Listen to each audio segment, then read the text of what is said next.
Sebelum kita belajar, alangkah baiknya kita berdoa dulu. Bismillahirrahmanirrahim.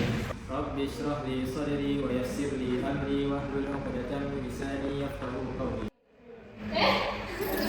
Baik, sekarang Ibu akan mengabsen terlebih dahulu Izzi Mubarak, Rizkia Jazila, Dia Ramadhani Mukashi. Baik.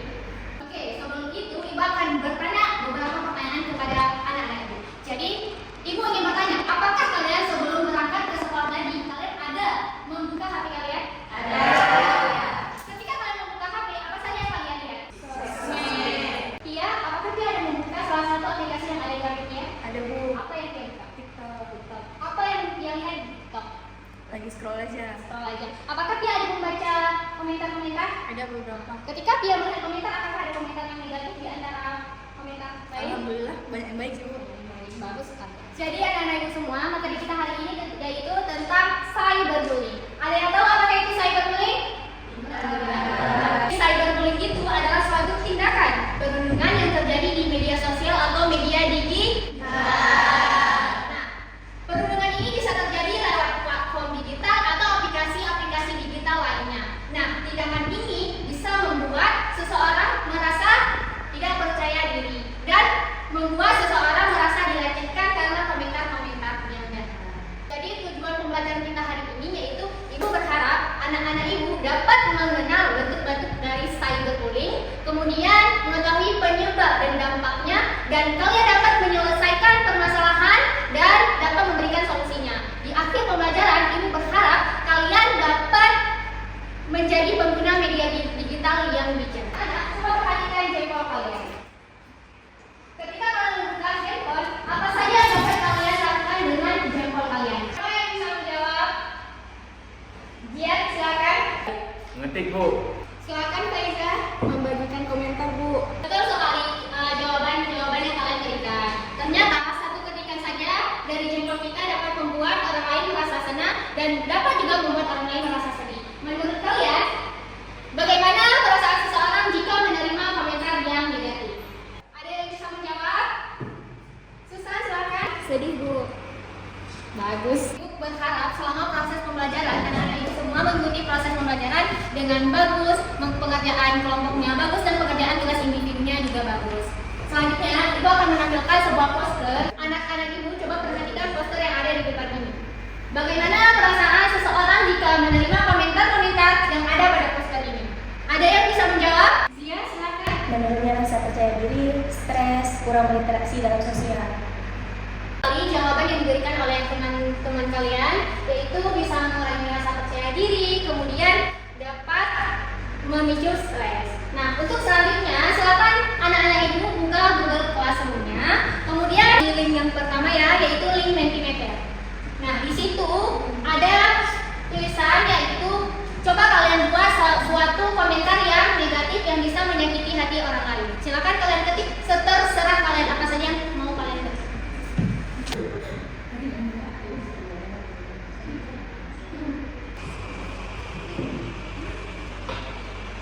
Baik anak-anak Ibu, inilah komentar yang kalian tulis yang bisa menyakiti hati teman-teman kalian. Salah satunya itu contohnya gendut ke. Nah, ini dampaknya jika kalian menulis komentar kayak gini, bagaimana dampaknya bagi teman-teman kalian? Ada yang bisa menjawab?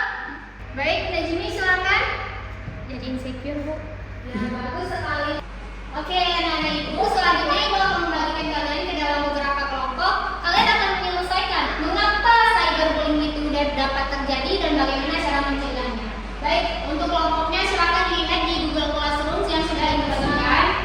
Baik, anak-anak Ibu sudah duduk secara berkelompok. Nah, silakan di antara salah satu dari anggota kelompok kalian mengeluarkan HP, kemudian kalian buka link yang ada di Classroom yaitu yang kedua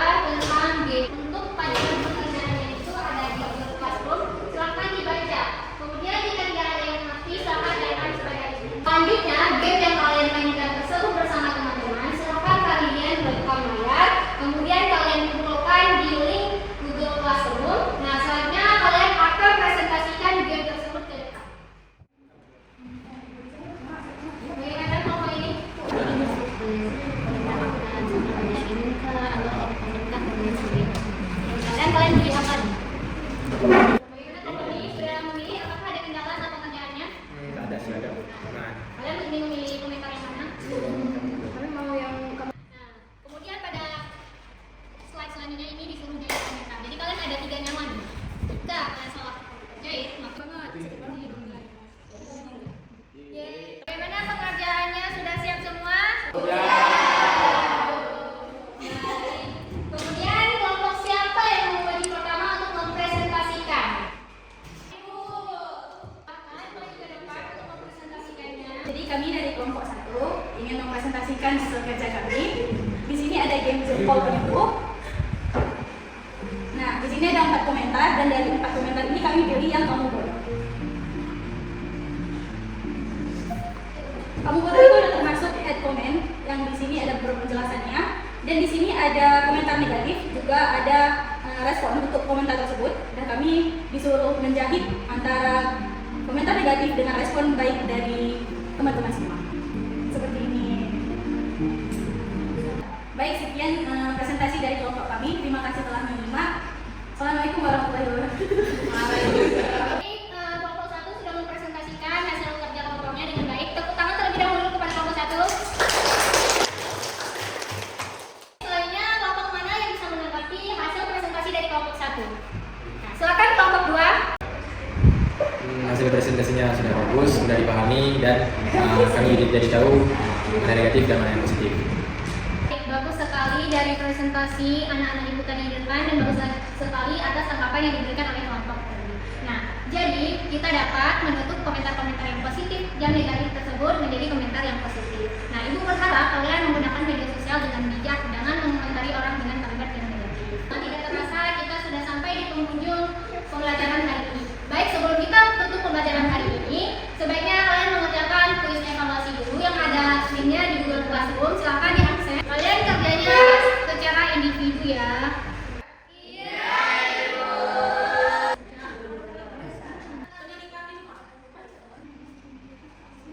Anak-anak ibu sudah masuk semua? Sekarang kita mulai ya.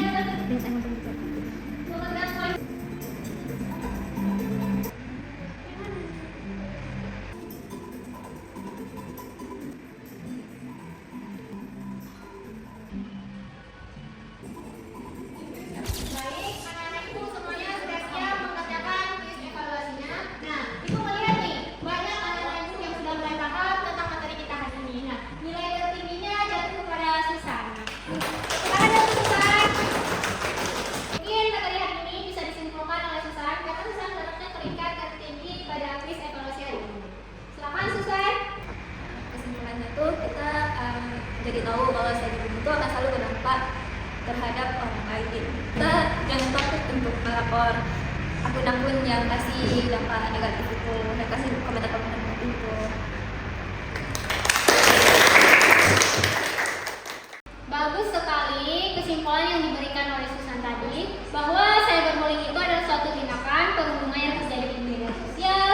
Kemudian tindakan itu bisa bersifat mengancam, mengejek, maupun mencela orang lain. Nah, tindakan ini dapat kita tutup melalui komentar-komentar yang positif. Kemudian kita dapat juga melaporkan akun-akun yang menyebarkan berita hoax atau berita yang negatif tersebut. Berasa pembelajaran kita hari ini cukup sampai di sini. Ibu berharap anak-anak ibu nanti bisa menggunakan media sosial dengan bijak. Kemudian silakan anak-anak ibu mempelajari materi selanjutnya untuk minggu depan. Ibu akhiri pembelajaran kita hari